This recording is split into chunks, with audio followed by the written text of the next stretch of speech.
Hey everybody, today's kitchen conundrum is in response to some of the comments that I've been receiving. Pastry cream. Apparently, it's a problem for a lot of people, whether it turns out grainy or the instructions are complicated. I found an easier way to make pastry cream, and it's so simple. It's all in one pot, it's a dump and stir, and it's making it so much faster and even better. Let me show you how. In a small saucepan here, I'm going to add a half a cup of granulated sugar and a quarter of a cup of cornstarch here. And I'm going to whisk these two ingredients together right in the base of the pot. It sifts together the cornstarch, which tends to clump up with the sugar. So the sugar particles really break up the cornstarch and you won't get any little lumps in your pastry cream. And pastry cream, by the way, is that wonderful pudding-like filling that's used in eclairs, cream puffs, layered between puff pastry for Napoleons and filled in those wonderful berry tarts. It really is one of those great French all-purpose fillings that's used in so many different recipes. So the cornstarch and the sugar are completely sifted together. I'm going to add a hefty pinch of salt, which is really important when you're making sweets. To add a little bit of salt, it brings out the flavor. So that's the dry ingredients. The wet ingredients, I have 2 cups of whole milk. I'm going to add 4 egg yolks right to the milk. And now typically here with pastry cream, you would temper in hot milk to the yolks. And what tempering means is bringing up the yolks to the temperature of the milk. That's how you would normally temper, but we're doing it in a whole new way. So we have room temperature milk and we have room temperature egg yolks. They could even be cold. And you really want to whisk them together until they're nice and evenly incorporated here. And I'm going to whisk while I add this milk yolk mixture into the cornstarch. Just want to make sure that you're whisking as you pour so that no lumps form. And now to this, I'm going to add the butter, which is typically something that you add in at the end of pastry cream, but I'm going to add it right from the start. So once this is all stirred together, a medium heat, and you want the butter to melt, and this mixture will start to thicken. And you have to make sure that when you're making pastry cream, you actually have to let it boil because cornstarch does not fully activate unless it is brought to a boil. So the pudding is nice and thick. It's boiling, you can see it's bubbling up, and you have to continue to do this for a full minute. Make sure that you are constantly whisking on this medium heat. So it's been about a minute. I'm going to add the flavoring now. I'm using a really good quality vanilla extract. If you wanted to make this a different flavor, you could absolutely maybe whisk in some espresso powder if you wanted it to have a coffee flavor. So now I'm going to strain it through a fine mesh sieve, and this really isn't necessary at all. You can totally skip this step, but what it does do is it just pulls out any little egg particles that you may have. So just give it a little bit of a stir in the sieve. Make sure you get the bottom side of the sieve because that's kind of where all of the pastry cream hides out. Cover the pastry cream with plastic wrap, and you want to make sure that you press the plastic wrap directly on top of the pastry cream. This prevents the pastry cream from forming a skin while it chills. Hey everybody, Thomas Joseph here, and I am answering a kitchen conundrum that you all have asked, and that is how to make a perfect cream puff. A lot of you are having problems like this. You have a sunken or deflated cream puff like this one here, or a lot of people encounter a cream puff like this guy. It's too doughy and you don't get that pocket inside of the cream puff for your pastry cream fillings or your whipped cream. What you really are looking for is something like this, a very light cream puff that has a wonderful pocket in the interior that's ready to accept any of those delicious fillings. So today I'm going to show you how to make a perfect cream puff just like this one. So I have a cup of water here in a medium-sized sauce pot. I'm going to put that over medium heat, and to that I'm going to add 1 stick of butter. You want to melt these ingredients together.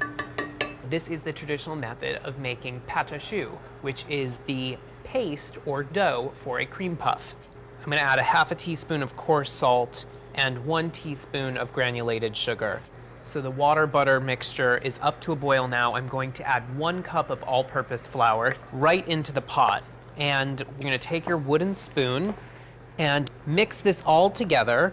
And this paste you have to cook for about 2 to 3 minutes stirring constantly until a film forms on the bottom of the pan, which is doing right now. I'm gonna turn off the heat and transfer this now to a bowl, just so it can cool slightly before we add the eggs. And the eggs are the main leavening agent here that gives you that nice pocket in the center and such lift to the cream puffs. So our dough has been cooling for about 3 minutes, and now I'm going to add 4 whole eggs. 1 egg at a time, add it, and then stir. Now this separates into pieces, and it doesn't seem as though it's going to come together, but with a little bit of elbow grease, this dough will come back together, and once it does, that's when you add your next egg. And the last egg.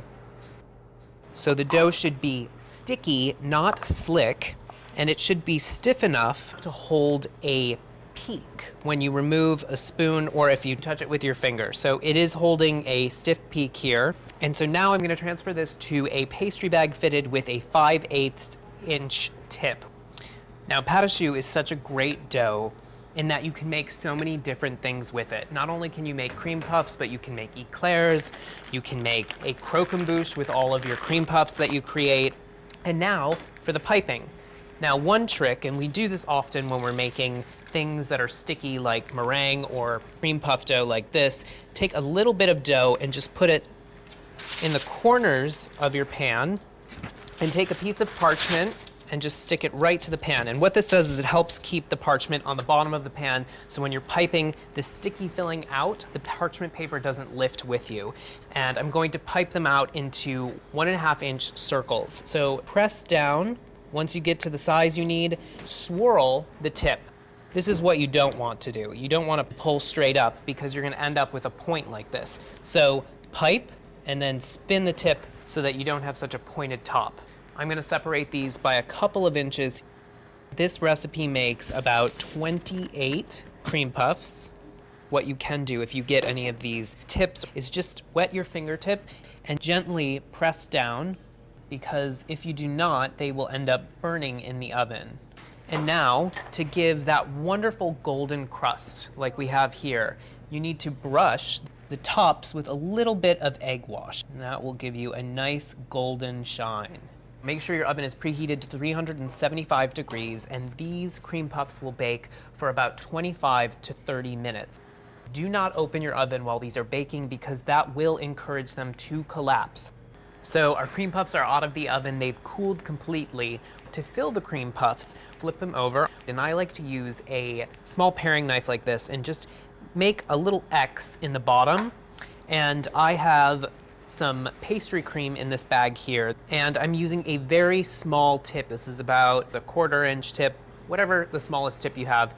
Take the pastry tip and push it into the cream puff and fill it. You should be able to feel the weight of the pastry cream going into the cream puff itself. And there you have it, a perfectly filled cream puff like this. If you wanted to make these for a party, you could even top these with a little bit of cheese before you bake them to make gougères, which are cheese puffs.